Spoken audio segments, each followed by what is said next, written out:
Welcome to Choice Classic Radio.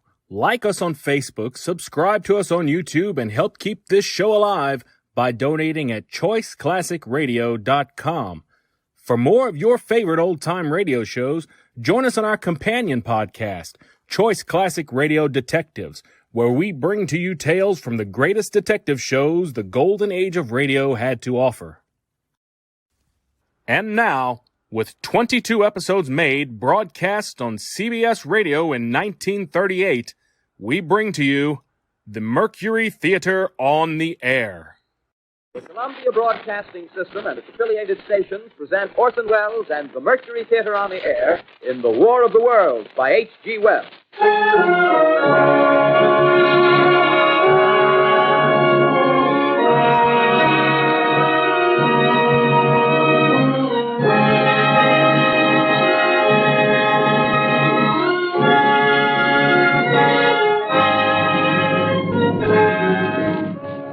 Ladies and gentlemen, the director of the Mercury Theater and star of these broadcasts, Orson Welles.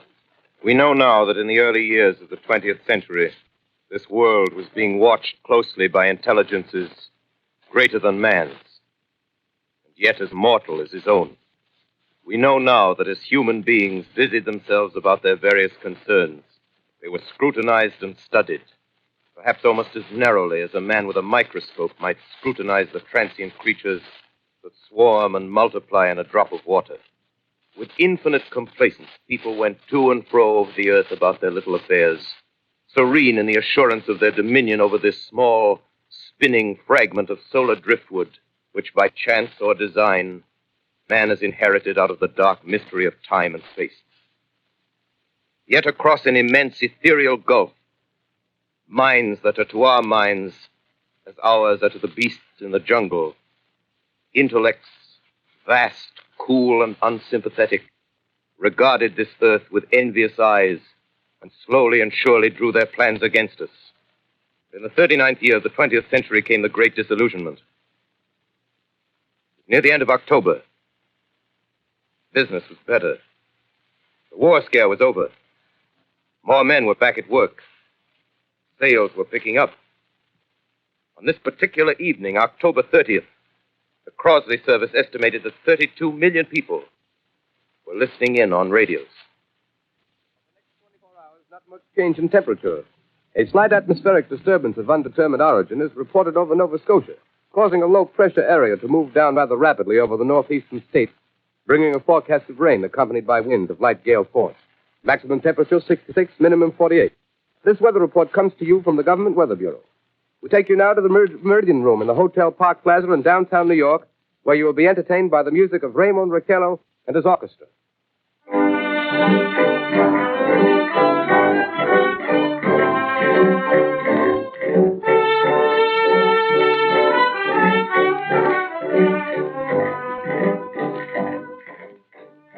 Good evening, ladies and gentlemen. From the Meridian Room in the Park Plaza Hotel in New York City, we bring you the music of Raymond Raquello and his orchestra. With a touch of the Spanish, Raymond Raquello leads off with La Comparsita.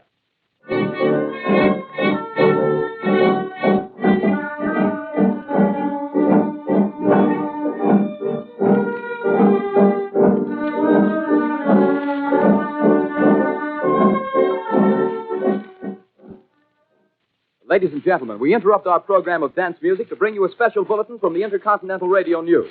At 20 minutes before 8 Central Time, Professor Farrell of the Mount Jennings Observatory, Chicago, Illinois, reports observing several explosions of incandescent gas occurring at regular intervals on the planet Mars. The spectroscope indicates the gas to be hydrogen and moving toward the Earth with enormous velocity. Professor Pearson of the observatory at Princeton confirms Farrell's observation and describes the phenomenon as, quote, like a jet of blue flame shot from a gun, unquote. We now return you to the music of Raymond Raquello, playing for you in the Meridian Room of the Park Plaza Hotel, situated in downtown New York.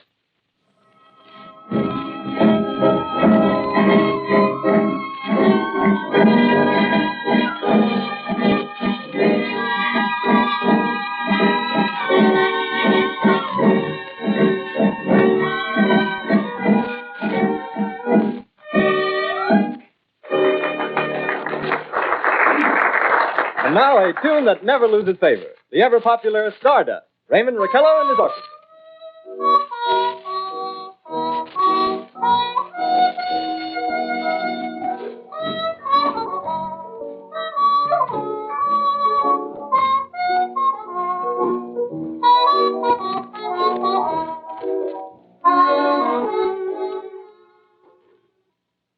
Ladies and gentlemen, following on the news given in our bulletin a moment ago, the Government Meteorological Bureau has requested the large observatories of the country to keep an astronomical watch on any further disturbances occurring on the planet Mars. Due to the unusual nature of this occurrence, we have arranged an interview with the noted astronomer, Professor Pearson, who will give us his views on this event. In a few moments, we will take you to the Princeton Observatory at Princeton, New Jersey. We return you until then to the music of Raymond Raquello and his orchestra.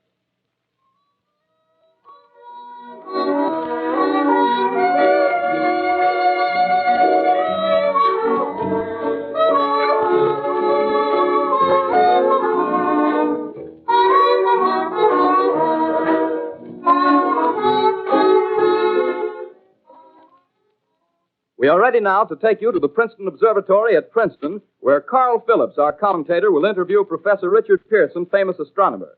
We take you now to Princeton, New Jersey. Good evening, ladies and gentlemen. This is Carl Phillips speaking to you from the observatory at Princeton. I'm standing in a large semicircular room, pitch black except for an oblong split in the ceiling. Through this opening, I can see a sprinkling of stars that cast a kind of frosty glow over the intricate mechanism of the huge telescope. The ticking sound you hear is the vibration of the clockwork. Professor Pearson stands directly above me on a small platform, peering through the giant lens.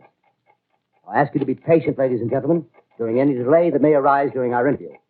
Besides the ceaseless watch of the heavens, Professor Pearson may be interrupted by telephone or other communications. During this period, he is in constant touch with the astronomical centers of the world. Professor, may I begin our questions? Any time, Mr. Phillips. Professor, would you please tell our radio audience exactly what you see as you observe the planet Mars through your telescope? Nothing unusual at the moment, Mr. Phillips. A red disk swimming in a blue sea. Transverse stripes across the disk. Quite distinct now because Mars happens to be at the point nearest the Earth, in opposition, as we call it. In your opinion, what do these transverse stripes signify, Professor Pearson? Not canals, I can assure you, Mr. Phillips. See. Although that's the popular conjecture of those who imagine Mars to be inhabited. From a scientific viewpoint, the stripes are merely the result of atmospheric conditions peculiar to the planet. Then you're quite convinced, as a scientist, that living intelligence as we know it does not exist on Mars? I'd say the chances against it are 1,000 to 1. And yet, how do you account for these gas eruptions occurring on the surface of the planet at regular intervals? Phillips, I cannot account for it. By the way, Professor, for the benefit of our listeners, how far is Mars from the Earth? Approximately 40 million miles. Well, that seems a safe enough distance. Just a moment, ladies and gentlemen. Someone has just handed Professor Pearson a message. While he reads it, let me remind you that we are speaking to you from the observatory in Princeton, New Jersey, where we are interviewing the world-famous astronomer, Professor Pearson. One moment, please. Professor Pearson has passed me a message which he has just received. Professor, may I read the message to the listening audience? Certainly, Mr. Phillips. Ladies and gentlemen, I shall read you a wire addressed to Professor Pearson from Dr. Gray of the Natural History Museum, New York. Quote, 9:15 p.m. Eastern Standard Time. Seismograph registered shock of almost earthquake intensity occurring within a radius of 20 miles of Princeton. Please investigate. Signed, Lloyd Gray, Chief of Astronomical Division. Unquote. Professor Pearson, could this occurrence possibly have something to do with the disturbances observed on the planet Mars? Hardly, Mr. Phillips. This is probably a meteorite of unusual size, and its arrival at this particular time is merely a coincidence.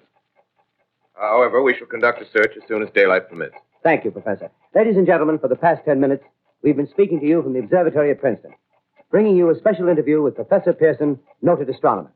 This is Carl Phillips speaking. We are returning you now to our New York studio.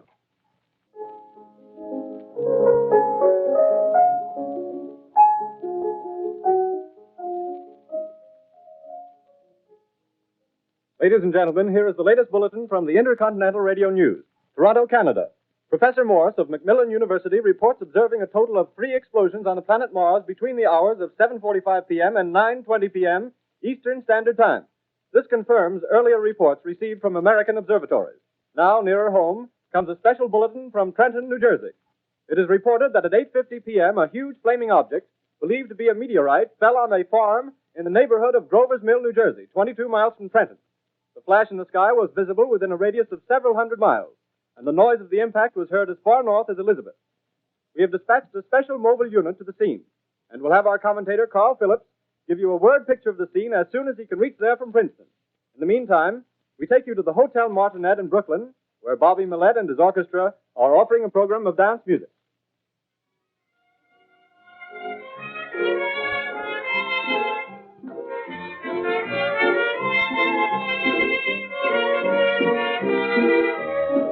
We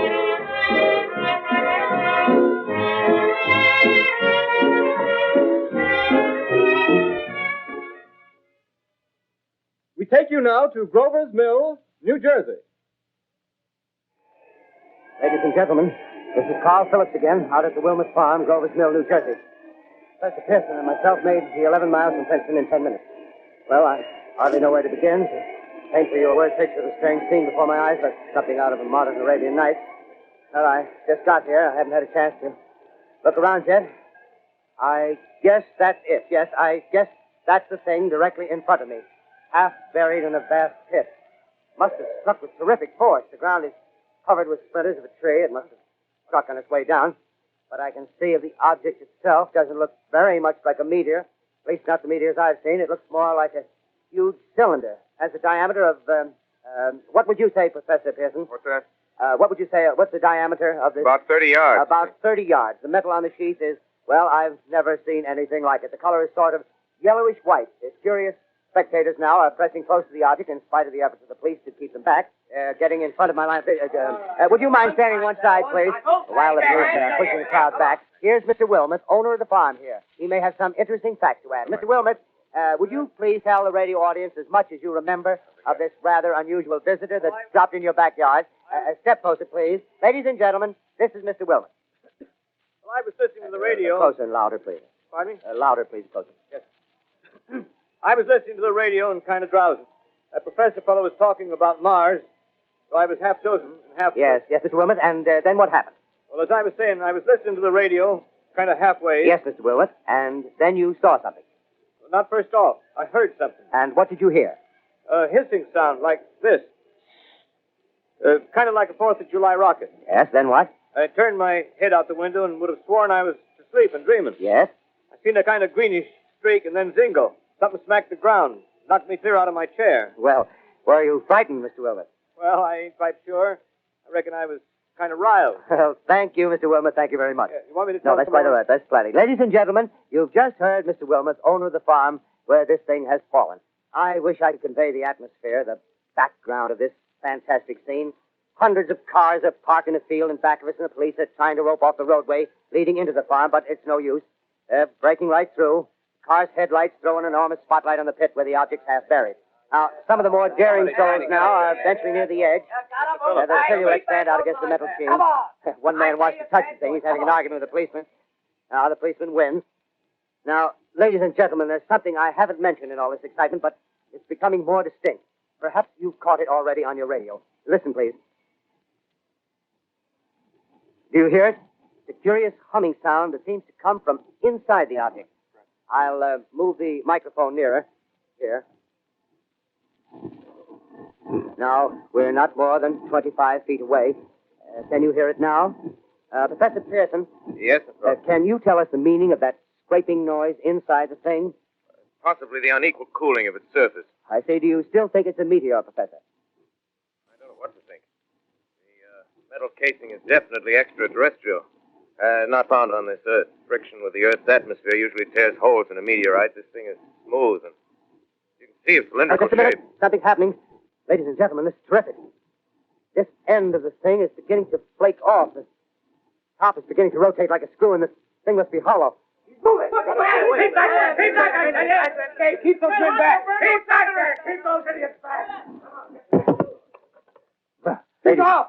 The top floor! Look out, man! Stand back! ladies and gentlemen, this is the most terrifying thing I've ever witnessed. Wait a minute. Something I can see coming out of that black hole, two luminous discs. The eyes, it might be a face, might be almost Good heavens, something wriggling out of the shadow like a gray snake. Now it's another one, and another one, and another one. They look like tentacles to me. Oh, yeah, I can see the thing's body now. It's large as a bear. It glistens like wet leather, but that face, ladies and gentlemen, it's indescribable. I can hardly force myself to keep looking at it. It's so awful. The eyes are black, and they gleam like a serpent. The mouth is kind of V-shaped with saliva dripping from its rimless lips. It seems to quiver and pulsate, and the monster, or whatever it is, can hardly move. It seems weighed down by possibly gravity or something. The thing's rising up now, and the crowd falls back. They've seen plenty. The most extraordinary experience, ladies and gentlemen. I can't find words. Well, I'll pull this microphone with me as I talk. I'll have to stop the description until I can take a new position. Hold on, will you please? I'll be right back in a minute.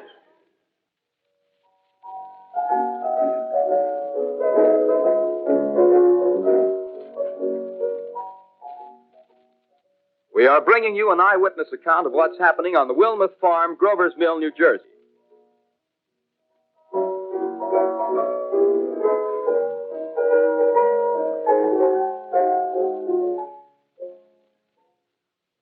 We now return you to Carl Phillips at Grover's Mill. Ladies and gentlemen, am I on? Ladies and gentlemen, here I am, back of a stone wall that adjoins Mr. Wilmuth's garden. From here, I get a sweep of the whole scene. I'll give you every detail as long as I can talk and as long as I can see. More state police have arrived. They're drawing up a cordon in front of the pit. About 30 of them. No need to push the crowd back now. They're willing to keep their distance. The captain's conferring with someone. Can't quite see who. Oh, yes, I believe it's Professor Pearson. Yes, it is. Now they've parted, and the professor moves around one side, studying the object while the captain and two policemen advance with something in their hands. I can see it now. It's a white handkerchief tied to a pole. Flag of truce. If those creatures know what that means, what anything means. Wait a minute, something's happening. Humped shape is rising out of the pit. I can make out a small beam of light against a mirror. What's that? There's a jet of flame springing from the mirror, and it leaps right at the advancing men. It strikes them head on. Lord, they're turning into flames. Oh, the whole field's caught up by the woods, the barns, the gas tanks for the automobiles, spreading everywhere. Coming this way now, about 20 yards to my right. Ladies and gentlemen, due to circumstances beyond our control, we are unable to continue the broadcast from Grover's Mill. Evidently, there's some difficulty with our field transmission. However, we will return to that point at the earliest opportunity. In the meantime, we have a late bulletin from San Diego, California. Professor Indelkoffer, speaking at a dinner of the California Astronomical Society, expressed the opinion that the explosions on Mars are undoubtedly nothing more than severe volcanic disturbances on the surface of the planet. We continue now with our piano interlude.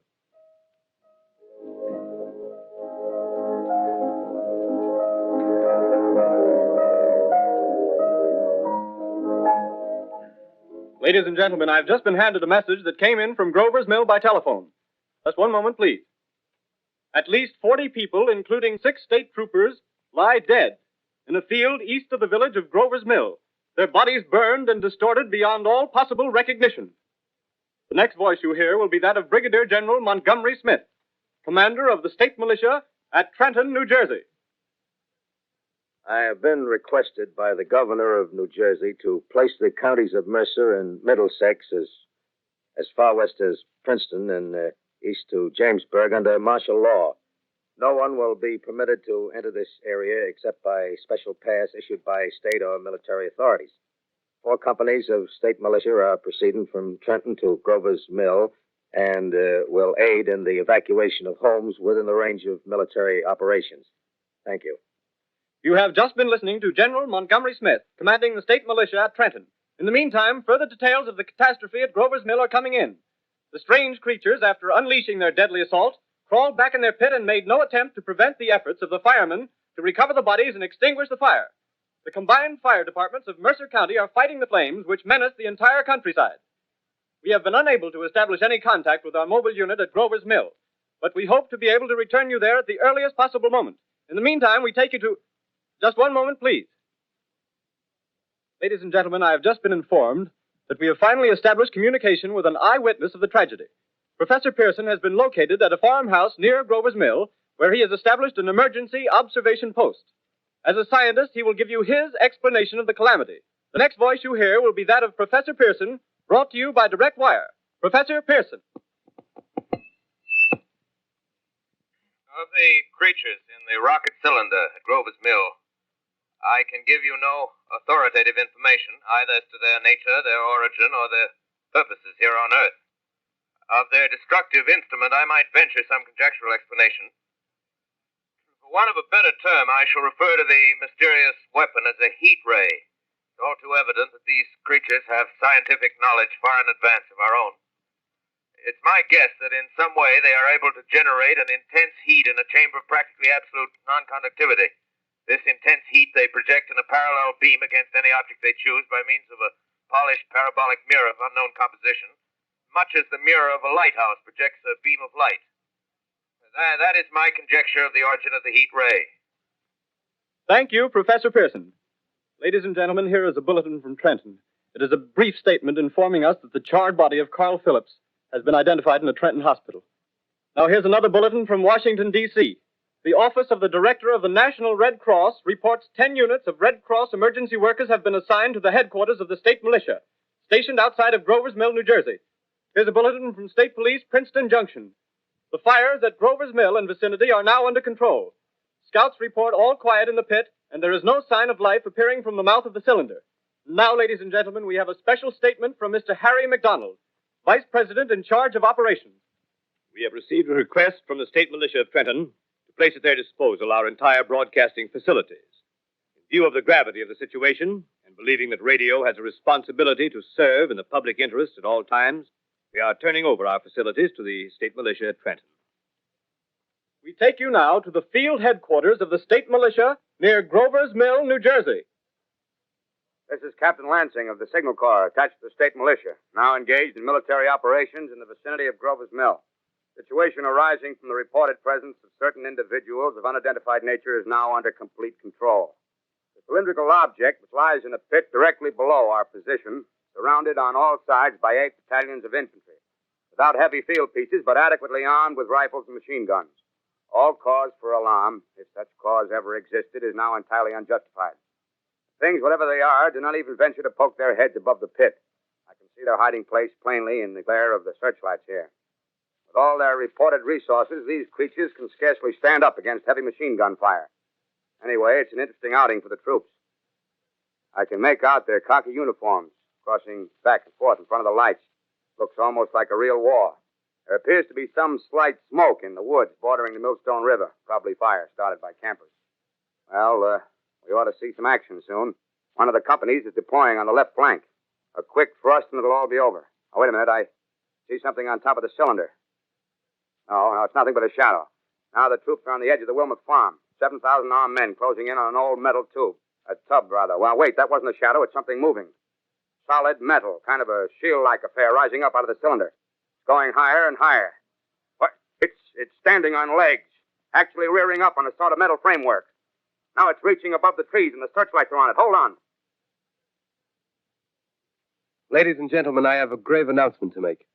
Incredible as it may seem, both the observations of science and the evidence of our eyes lead to the inescapable assumption that those strange beings who landed in the Jersey farmlands tonight are the vanguard of an invading army from the planet Mars. The battle which took place tonight at Grover Mills has ended in one of the most startling defeats ever suffered by an army in modern times. 7,000 men armed with rifles and machine guns pitted against a single fighting machine of the invaders from Mars. 120 known survivors.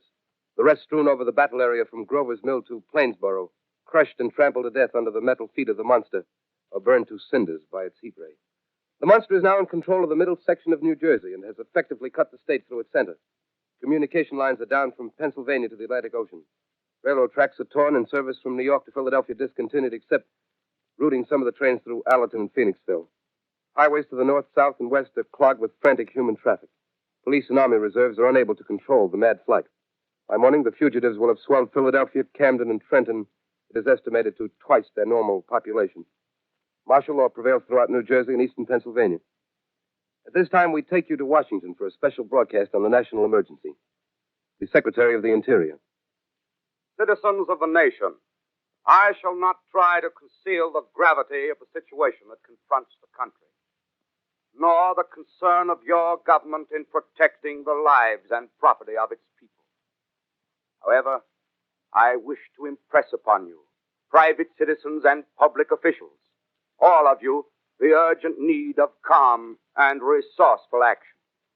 Fortunately, this formidable enemy is still confined to a comparatively small area, and we may place our faith in the military forces to keep them there. In the meantime, placing our faith in God, we must continue the performance of our duties, each and every one of us, so that we may confront this destructive adversary with a nation united, courageous, and consecrated to the preservation of human supremacy on this earth. I thank you. You have just heard the Secretary of the Interior speaking from Washington. Bulletins too numerous to read are piling up in the studio here. We're informed that the central portion of New Jersey is blacked out from radio communication due to the effect of the heat ray upon power lines and electrical equipment. Here is a special bulletin, New York. Cables have been received from English, French, and German scientific bodies offering assistance. Astronomers report continued gas outbursts at regular intervals on the planet Mars. The majority voiced the opinion that the enemy will be reinforced by additional rocket machines. There have been several attempts made to locate Professor Pearson of Princeton, who has observed Martians at close range. It is feared he was lost in the recent battle. Langham Field, Virginia. Scouting planes report 3 Martian machines visible above treetops, moving north toward Somerville with population fleeing ahead of them. The heat ray is not in use, although advancing at express train speed. Invaders pick their way carefully. They seem to be making a conscious effort to avoid destruction of cities and countryside. However, they stop to uproot power lines, bridges, and railroad tracks. Their apparent objective is to crush resistance, paralyze communication, and disorganize human society. Here is a bulletin from Basking Ridge, New Jersey. Coon hunters have stumbled on a second cylinder similar to the first, embedded in the great swamp 20 miles south of Morristown. Army field pieces are proceeding from Newark to blow up the second invading unit before the cylinder can be opened and the fighting machine rigged. They are taking up a position in the foothills of Watchung Mountains. Another bulletin from Langham Field, Virginia. Scouting planes report enemy machines, now 3 in number, increasing speed northward, kicking over houses and trees in their evident haste to form a conjunction with their allies south of Morristown. Machines also sighted by telephone operator east of Middlesex within 10 miles of Plainfield. Here's a bulletin from Winston Field, Long Island. A fleet of Army bombers carrying heavy explosives flying north in pursuit of enemy. Scouting planes act as guides. They keep the speeding enemy in sight. Just a moment, please, ladies and gentlemen. We've run special wires to the artillery line in adjacent villages to give you direct reports from the zone of the advancing enemy. First, we take you to the battery of the 22nd Field Artillery, located in the Watchung Mountains. Range 32 meters. 32 meters. Projection 39 degrees. 39 degrees. Fire! 140 yards to the right, sir. Shift range 31 meters. 31 meters. Projection 37 degrees. 37 degrees. Fire! Hit, sir. Got the tripod of one of them. That's stopped. The others are trying to repair it. Quick, get the range. Shift 30 meters. 30 meters. Projection 27 degrees. 27 degrees. Fire! Can see the shell land, sir. Letting off a smoke. What is it? Black smoke, sir. Moving this way. Lying close to the ground. Moving fast. Put on gas mask. Get ready to fire. Shift to 24 meters. 24 meters. Projection 24 degrees. 24 degrees. Fire! Still can't see, sir. Smoke's coming nearer. Get the range. 23 meters. 23 meters. 23 meters. 22 degrees. 22 degrees.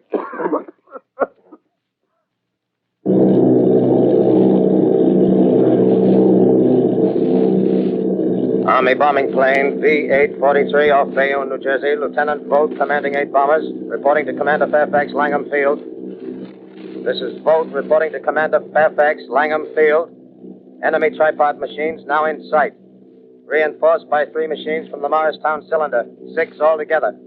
1 machine partially crippled. Believed hit by shell from Army gun in Watchung Mountains. Guns now appear silent. A heavy black fog hanging close to the earth of extreme density, nature unknown. No sign of heat ray. Enemy now turns east, crossing Passaic River into the Jersey marshes. Another straddles the Pulaski Skyway. Evident objective is New York City. They're pushing down a high-tension power station. The machines are close together now, and we're ready to attack. Planes circling, ready to strike. 1,000 yards, and we'll be over the first.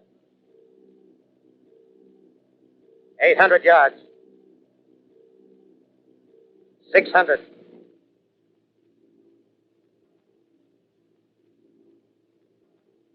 400. 200. There they go. Giant arm raised. Green flash. Spraying us with flame. 2,000 feet. Engines are giving out. No chance to release bombs. Only one thing left. Drop on them, plane and all. We're diving on the first one.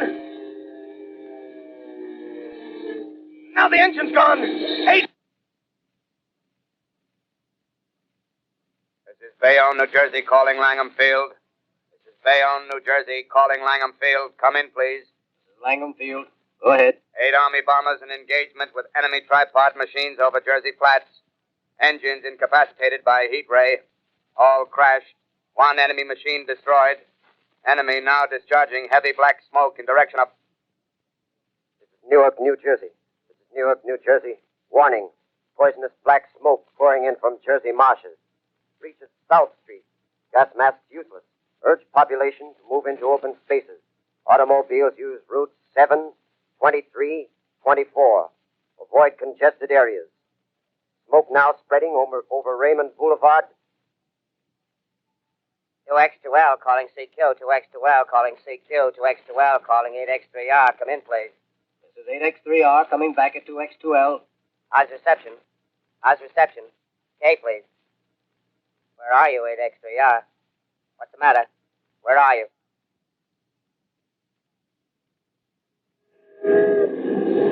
I'm speaking from the roof of Broadcasting Building. New York City. The bells you hear are ringing to warn the people to evacuate the city as Martians approach. Estimated in the last 2 hours, 3 million people have moved out along the roads to the north. Hutchison River Parkway is still kept open for motor traffic. Avoid bridges to Long Island, hopelessly jammed. All communication with Jersey Shore closed 10 minutes ago. No more defenses. Our army is wiped out. Artillery, Air Force, everything wiped out. This may be the last broadcast. We'll stay here to the end. People are holding service here below us in the cathedral. Now I look down the harbor, all manner of boats, overloaded with fleeing population pulling out from docks. Streets are all jammed. Noise in crowds like New Year's Eve in city. Wait a minute. The enemy is now in sight above the Palisades. Five great machines. First one is crossing the river. I can see it from here, wading the Hudson like a man wading through a brook. A bulletin is handed me. Martian cylinders are falling all over the country. One outside of Buffalo, one in Chicago, St. Louis. Seem to be timed and spaced. Now the first machine reaches the shore. He stands watching, looking over the city. Steel cowlish head is even with the skyscrapers. He waits for the others. They rise like a line of new towers on the city's west side.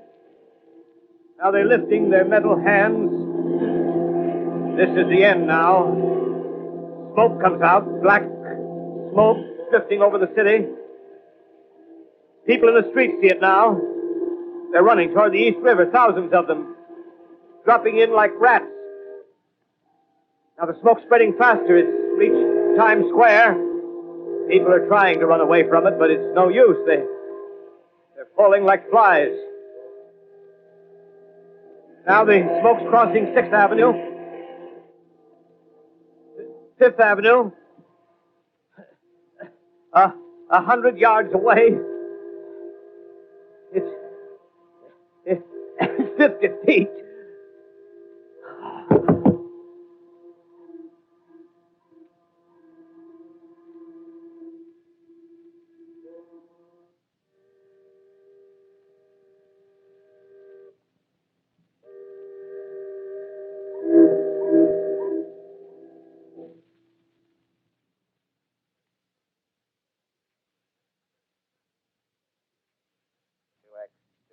Calling CQ.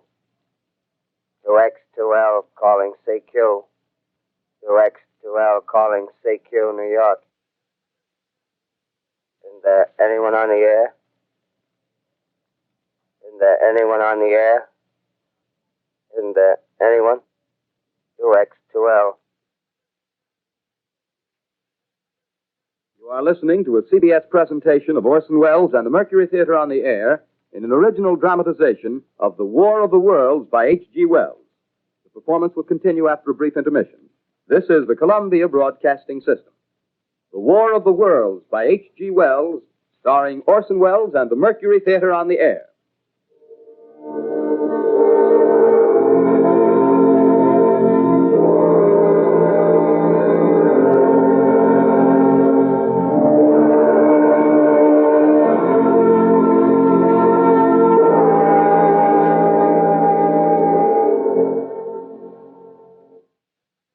As I set down these notes on paper, I'm obsessed by the thought that I may be the last living man on Earth.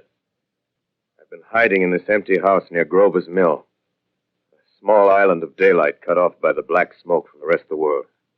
All that happened before the arrival of these monstrous creatures in the world now seems part of another life.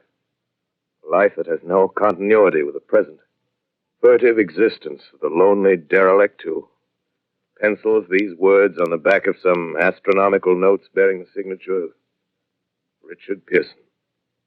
I look down at my blackened hands and I try to connect them with a professor who lives at Princeton and who, on the night of October 20th, glimpsed through his telescope an orange splash of light on a distant planet. My wife, my colleagues, my students, my books, my observatory, my world. Where are they? Did they ever exist? Am I Richard Pearson? What day is it? Do days exist without calendars? Does time pass when there are no human hands left to wind the clocks? Writing down my daily life, I tell myself I shall preserve human history between the dark covers of this little book that was meant to record the movements of the stars. But to write, I must live, and to live, I must eat. Find moldy bread in the kitchen and an orange not too spoiled to swallow. Keep watch at the window. Time to time, I catch sight of a Martian above the black smoke. The smoke still holds the house in its black coil, but at length there's a hissing sound, and suddenly I see a Martian mounted on his machine, spraying the air with a jet of steam as if to dissipate the smoke. I watch in a corner as his huge metal legs nearly brush against the house. Exhausted by terror, I fall asleep. Morning. Sun streams in the window. A black cloud of gas is lifted, and the scorched meadows to the north look as though a black snowstorm had passed over them. I venture from the house. I make my way to a road, no traffic. Here and there, a wrecked car, baggage overturned, a blackened skeleton. Push on north. For some reason, I feel safer trailing these monsters than running away from them. And I keep a careful watch. I've seen the Martians feed. Should one of their machines appear over the top of trees, I'm ready to fling myself flat on the earth. Come to a chestnut tree. October. Chestnuts are ripe. Fill my pockets. Just keep alive. 2 days I wander in a vague northerly direction through a desolate world. Finally, I notice a living creature. A small red squirrel in a beech tree. I stare at him and wonder. He stares back at me. I believe at that moment the animal and I shared the same emotion. Joy of finding another living being. Push on north. I find dead cows in a brackish field, and beyond the charred ruins of a dairy and a silo remain standing guard over the wasteland like a lighthouse. Deserted by the sea. Astride the silo perches a weathercock. The arrow points north. North. Next day I come to a city. City vaguely familiar in its contours, yet its buildings strangely dwarfed and leveled off as if a giant had sliced off its highest towers with a capricious sweep of his hand. Reached the outskirts, I found Newark. Newark, undemolished but humbled by some whim of the advancing Martians. Presently, with an odd feeling of being watched, I caught sight of something crouching in a doorway. I made a step towards it. It rose up and became a man. A man armed with a large knife. Stop! Where do you come from?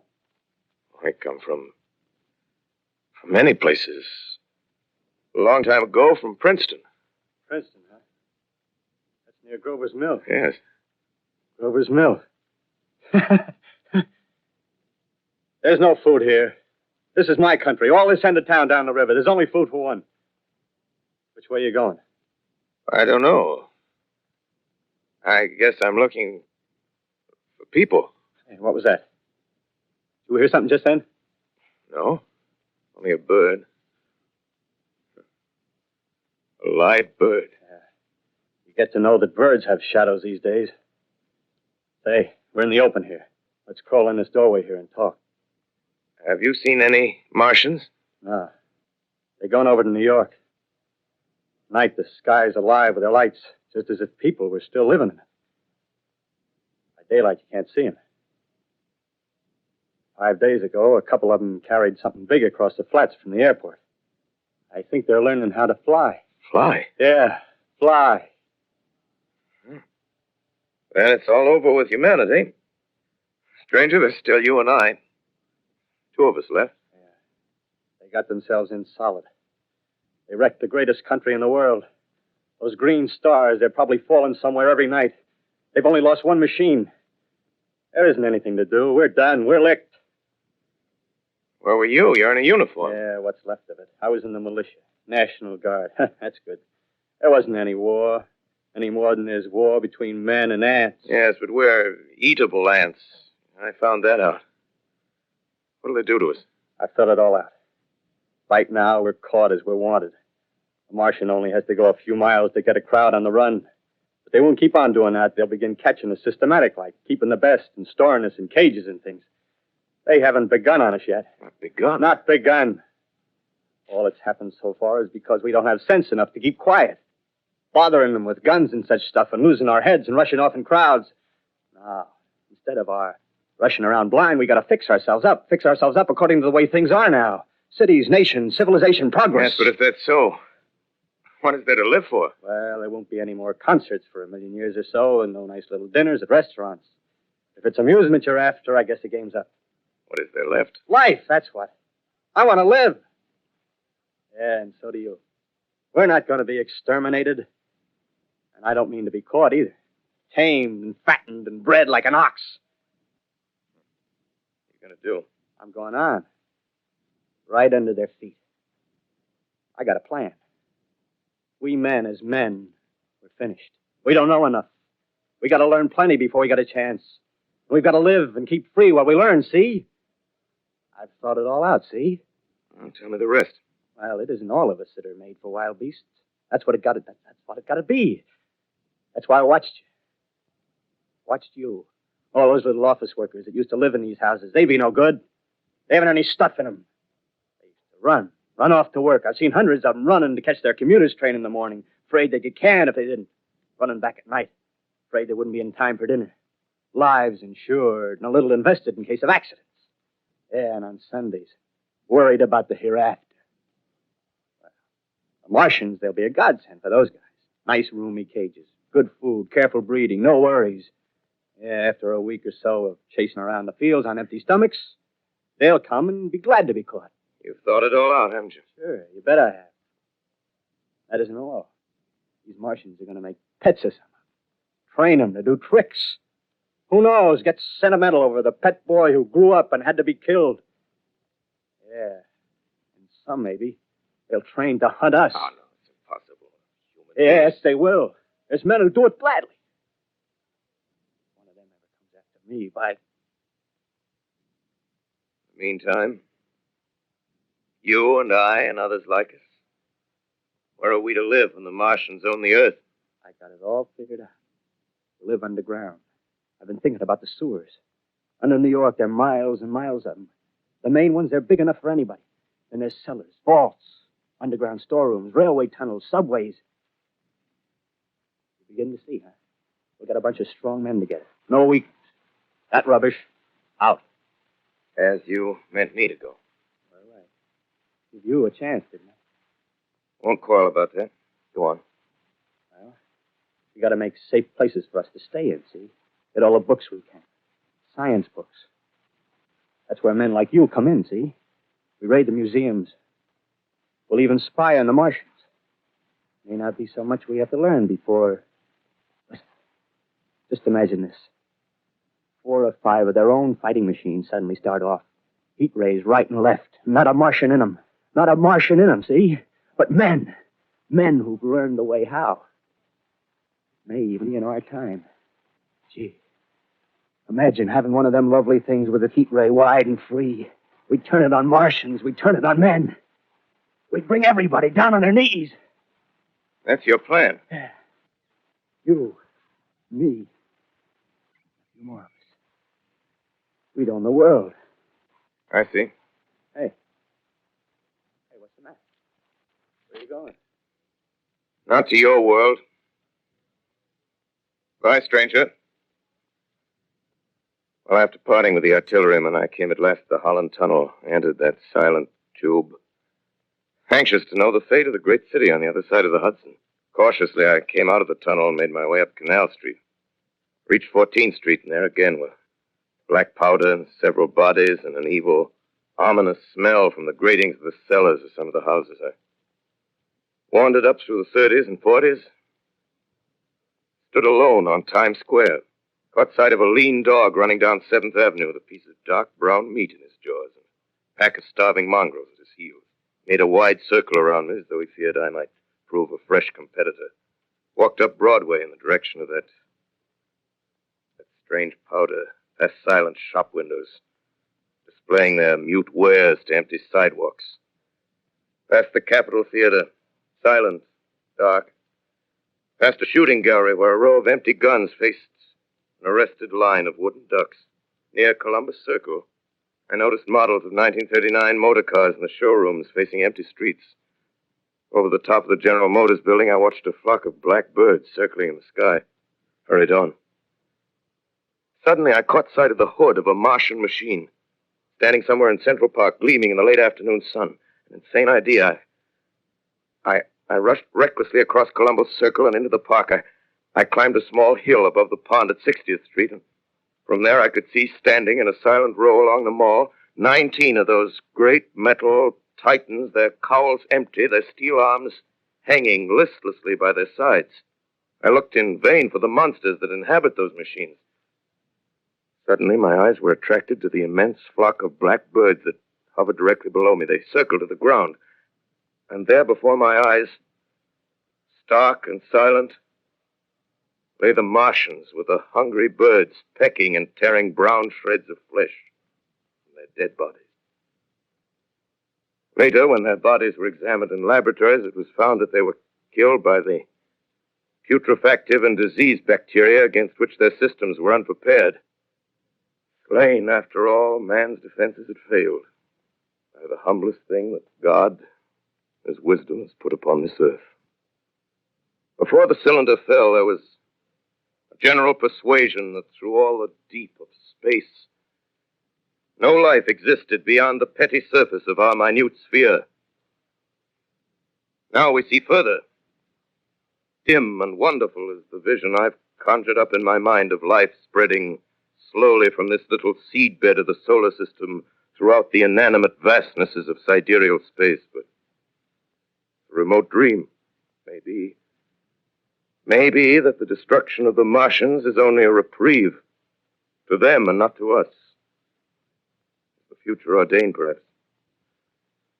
Strange it now seems to sit in my peaceful study at Princeton, writing down this last chapter of the record, begun at a deserted farm in Grover's Mill.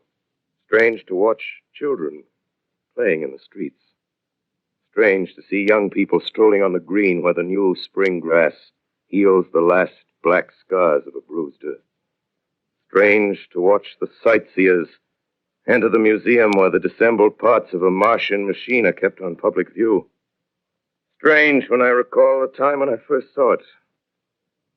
Bright and clean-cut, hard and silent under the dawn of that last great day.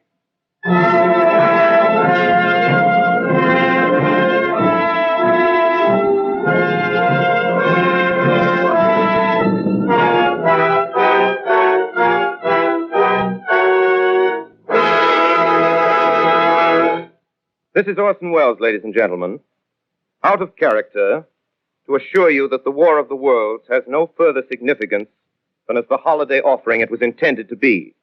The Mercury Theater's own radio version of dressing up in a sheet and jumping out of a bush and saying boo. Starting now, we couldn't soap all your windows and steal all your garden gates by tomorrow night, so we did the best next thing. We annihilated the world before your very ears and utterly destroyed the CBS. You will be relieved, I hope, to learn that we didn't mean it, and that both institutions are still open for business. So goodbye, everybody, and remember, please, for the next day or so, the terrible lesson you learned tonight. That grinning, glowing, globular invader of your living room is an inhabitant of the pumpkin patch, and if your doorbell rings and nobody's there, that was no Martian. It's Halloween. Tonight, the Columbia Broadcasting System and its affiliated stations coast to coast has brought you The War of the World by H.G. Wells, the 17th in its weekly series of dramatic broadcasts featuring Orson Welles and the Mercury Theater on the air. Next week, we present a dramatization of 3 famous short stories. This is the Columbia Broadcasting System.